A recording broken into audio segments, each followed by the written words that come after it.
vous irez en enfer.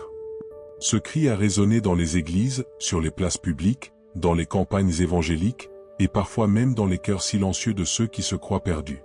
Il a été lancé comme une menace, un avertissement, un chantage spirituel. Mais derrière ces mots brûlants se cache une question plus profonde. Qu'est-ce que l'enfer?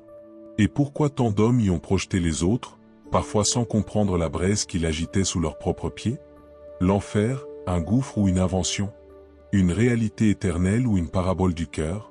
Cette narration explore le feu, non pas celui qui condamne, mais celui qui révèle. Car peut-être, derrière la peur, se cache un appel. Ce livre est une plongée dans les ténèbres humaines et divines. Il ne cherche pas à effrayer mais à comprendre. Il interroge les dogmes, les visions médiévales, les cris des prophètes, les souffrances des âmes modernes. Il suit les pas de ceux qu'on a dit damnés, et parfois les murmures de ceux qui se croyaient saints. C'est une traversée. Celle du jugement, du pardon, du feu. Une plongée dans l'enfer, non pour y rester, mais pour en sortir transformé. Chapitre 1, le mot qui brûle. L'enfer. En hébreu, Sheol. En grec, Hadès, puis Géhenne. En latin, Infernu. Un mot qui résonne comme un coup de tonnerre dans la conscience humaine. L'idée de punition après la mort n'est pas propre au christianisme. Déjà les anciens Égyptiens pesaient les âmes. Les Grecs imaginaient le Tartare, prison des damnés. Les Romains redoutaient les furies souterraines. L'homme a toujours craint qu'au-delà de cette vie, se cache un jugement. Et que ce jugement le renvoie non pas à la lumière, mais au feu. Mais l'enfer biblique n'est pas d'abord un lieu géographique. C'est une image.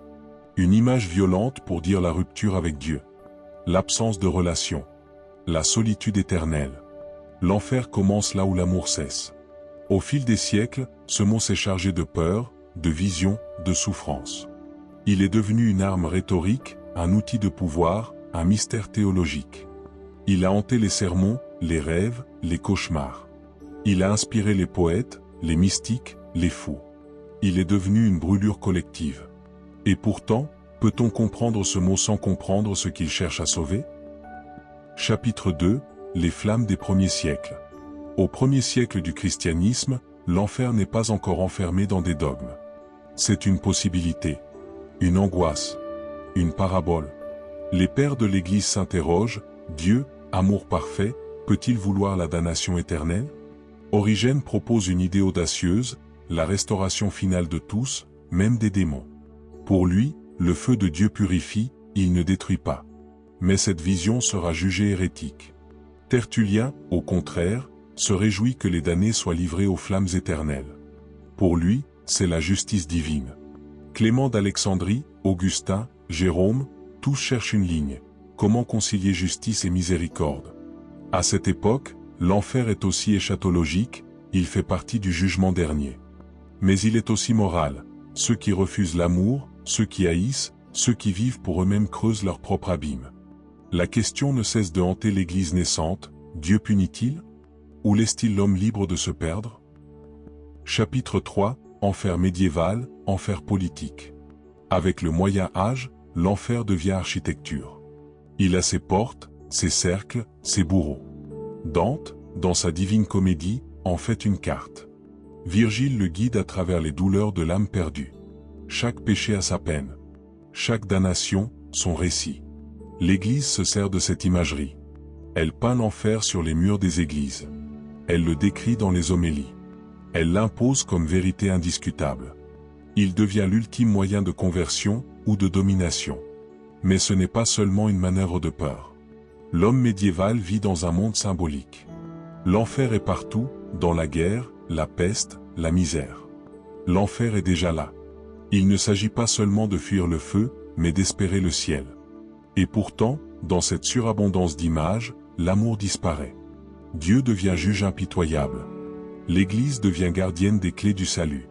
Le feu remplace la grâce. Chapitre 4, les damnés et les saints, qui va en enfer? C'est la grande question. Qui est damné? Qui est sauvé? Les Écritures restent discrètes. Jésus parle de la porte étroite, du feu éternel, mais aussi du bon larron sauvé à la dernière seconde. Paul évoque la justice par la foi. Jean parle d'amour. Mais l'Église, elle, a voulu clarifier. Les pécheurs non repentis, les hérétiques, les non-baptisés, les suicidés, tous risquent la damnation. C'est un coup près. Et pourtant, dans la tradition chrétienne, surgissent des figures troublantes. François d'Assise, qui voit Dieu même chez le voleur, Thérèse de Lisieux, qui ose dire que l'enfer est peut-être vide, Charles de Foucault, qui se donne pour les oublier. Ces saints regardent l'enfer, mais ne le désirent pour personne. Ils prient pour ceux qui y sont, ou qui s'y croient. Ils espèrent l'impossible, car rien n'est impossible à l'amour. Chapitre 5. L'enfer aujourd'hui existe-t-il encore? Aujourd'hui, beaucoup rejettent l'idée d'un enfer éternel. Ils le voient comme une invention archaïque. Les théologiens contemporains parlent d'enfer psychologique, de séparation choisie, de solitude spirituelle. Mais l'enfer continue d'habiter les consciences. On le voit dans les prisons mentales, les vies sans pardon, les cœurs rongés par la haine. L'enfer est parfois une vie sans horizon. Des témoignages bouleversants viennent aussi de ceux qui ont frôlé la mort. Certains parlent de ténèbres, d'âmes hurlantes, d'absence d'amour. Et d'autres, au contraire, de lumière, de miséricorde, de seconde chance. L'enfer n'est plus un lieu sur une carte. Il est une fracture dans le cœur. Une blessure dans la relation. Une réponse possible au mais non souhaité ou à l'amour offert. Chapitre 6. Jésus et l'enfer, que dit vraiment l'Évangile? Jésus parle souvent de la Géhenne, une vallée près de Jérusalem où l'on brûlait les déchets. Une image forte. Il parle des ténèbres, du feu, des pleurs. Mais il parle surtout de l'amour du Père.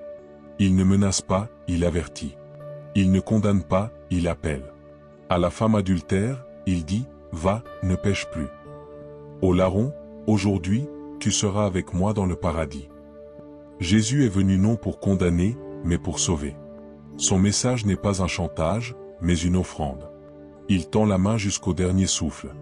Son feu n'est pas celui qui détruit, mais celui qui éclaire. Sa parole tranche, mais pour libérer. Il est juge, mais un juge crucifié. Chapitre 7. Traverser le feu vers une rédemption? Et si le feu n'était pas la fin, mais le passage? L'Église a parlé du purgatoire, un feu qui purifie. Certains mystiques ont vu l'enfer comme un lieu temporaire. Un état, non une prison. Dieu abandonne-t-il ses enfants à jamais? Ou les poursuit-il jusque dans leurs ténèbres? Peut-être que l'enfer est une porte fermée, de l'intérieur. Mais même là, l'amour attend. Il frappe, doucement. Il pleure avec ceux qui pleurent. Et il espère. Il espère que même l'âme la plus endurcie finira par ouvrir. Ce livre n'a pas voulu décrire l'enfer pour faire peur. Mais pour que chacun y reconnaisse ses propres blessures et entende l'appel. Car au fond, la seule vraie question n'est pas « l'enfer existe-t-il ?» mais « suis-je prêt à me laisser aimer jusqu'à la brûlure ?»